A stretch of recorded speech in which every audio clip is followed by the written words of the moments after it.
హైదరాబాద్ లో మహా టీవీ కార్యాలయంపై దాడి విధ్వంసకాండ ఏమాత్రం సరైనవి కాదు. వాటిని పూర్తిగా ఖండిస్తున్నాను. ఫోన్ ట్యాపింగ్ కు సంబంధించి అందులో వచ్చిన కథనాలు మరీ ముఖ్యంగా బీఆర్ఎస్ వర్కింగ్ ప్రెసిడెంట్ కేటీఆర్ ను ఇబ్బంది పెట్టేవిగా కాకుండా ఒక విధంగా ఆయన వ్యక్తిత్వాన్ని దెబ్బతీసేవిగా ఉన్నాయని బీఆర్ఎస్ నాయకులు ఫిర్యాదు చేస్తూ వచ్చారు. ఆయన కూడా ట్విట్టర్లో ఎక్స్లో పెట్టారు. దీని మీద చట్టపరంగా చర్యలు తీసుకుంటాను. తప్పకుండా తీసుకోవచ్చు, చట్టపరంగా తీసుకోవచ్చు, ఖండనలు ఇవ్వచ్చు, మీడియా చెప్పొచ్చు, వాళ్ళకు కూడా మీడియా ఉంది, ఇవన్నీ ఉన్నాయి. కానీ ఆయన పేరు చెప్తూ ఆయన మీద కథనాలు రావడానికి వ్యతిరేకంగా తమ మీద దాడి చేస్తున్నామన్నట్టుగా రావటం, అక్కడ చూస్తుండగానే విధ్వంసం చేసి కార్లు, సోఫాలు అట్లాంటివన్నీ కూడా పగలగొట్టడం, ఆ ఛానల్ అధినేతగా ఉన్నటువంటి వంశీ మీద కూడా దాడి చేశారు అని యువతల వాళ్ళు చేసిన వాళ్ళని సమర్థించే వాళ్ళు చెప్పుకుంటున్నారు. ఇవన్నీ కూడా చాలా దారుణమైన విషయాలు. ఇప్పటికే మన మీడియా రెండుగా విడిపోయింది. రాజకీయ పార్టీలను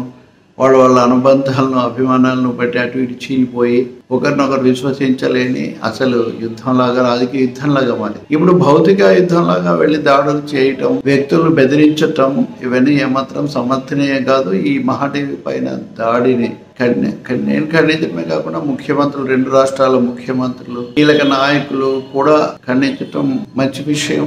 ఇదే పద్ధతిలో ఏ మీడియా పట్లైనా ఇదే సంయమనం పాటించాల్సి ఉంటుంది. విమర్శకు సమాచారంతో, ఖండనలతో సమాధానం ఇవ్వాలి తప్ప దాడులతో, దౌర్జన్యాలతో కాదనేది ప్రాథమిక సూత్రం. ఎవరికైనా ఎప్పుడైనా ఎక్కడైనా వర్తిస్తుంది. గతంలో కూడా కొన్ని సంస్థల మీద ఇటువంటివి జరిగినప్పుడు అందరూ వాటిని ఖండించారు. ఇప్పుడు చూస్తే వాటికి ఈ సాయంత్రం నేను ఎందుకో చూస్తే ఇది బాగా చేశారన్నట్టుగా ఒక వర్గం వాళ్ళు దాన్ని చాలా గొప్ప విషయంలాగా చెప్పడం, ఇంకొంతమంది ఏమో దాన్ని ప్రాంతీయ కోణంలో చెప్పాలని చూడటం, ఒకరిద్దరు, ఇవన్నీ కూడా పక్కదో పట్టిస్తాయి.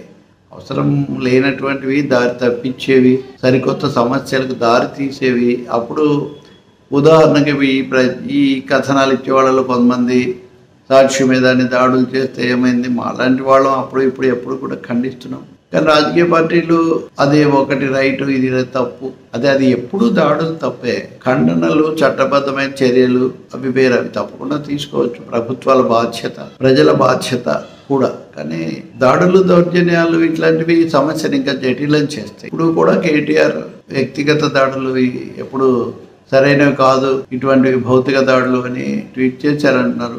అదే సమయంలో కట్టుకథలు, దుష్ప్రచారాలు కూడా మంచిది కాదని ఆయన జోడిస్తున్నారు. అది కూడా మంచిది కాదు. కానీ దాని అర్థం ప్రతి వాళ్ళు ఎవరు తమ మీద వచ్చినటువంటి కథనం సరైంది లేకపోతే పర్వాలేదని అంటారు. ఎక్కువ మంది అన్నారు కదా. కానీ వాళ్ళగా అనేక యంత్రాంగాలు, మనుషులు, వనరులు ఉన్న వాళ్ళు ఇలా దాడి చేయటం మొదలు పెడితే అది మళ్ళీ ఎక్కడికి దారి తీస్తుంది అనేది కూడా ఒక పెద్ద సవాల్ లాంటిది. కాబట్టి ఇది ఒక దుస్సాంప్రదాయం. దీన్ని పూర్తిగా నిరసించాలి. ఇట్లాంటివి పునరావృతం కాకుండా చూడాలి. స్వయంగా ముఖ్యమంత్రులే ఖండిస్తున్నారు కాబట్టి దోషులపైన తగు చర్యలు తీసుకుంటారని మహా టీవీకి కానీ ఇతర మీడియాలకు కానీ రక్షణ కల్పిస్తారని మనం కోరుకోవాలి.